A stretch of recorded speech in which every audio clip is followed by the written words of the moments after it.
اگر آپ غور کریں تو اس وقت شام ہے، تھوڑی دیر میں دن گزر جائے گا، اسی طرح ہفتہ اتوار گزرے گا تو ہم کہیں گے ہفتہ گزر گیا، اور اسی طرح مہینے گزر جاتے ہیں، سال گزر جاتے ہیں، بلکہ عمر گزر رہی ہے۔ اگر آپ میری عمر کے کسی آدمی سے پوچھیں تو وہ آپ کو بتائے گا کہ ینگ ایج میں جو یہ لگتا ہے نا کہ زندگی بہت لمبی ہے،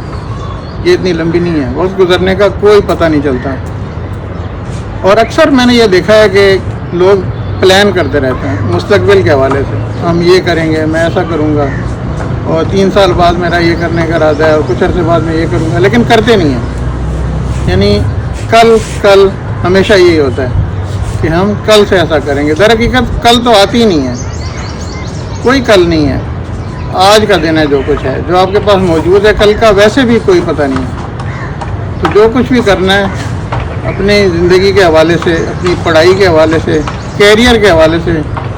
کوئی کاروبار کرنا ہے، کوئی کام سیکھنا ہے، اگر کچھ انجوائے کرنا ہے، گھومنا پھرنا ہے، تو وہ آج کر لیں۔ یہ ہمیشہ جو ہم کل کا سوچتے رہتے ہیں وہ کل کبھی بھی نہیں آتی۔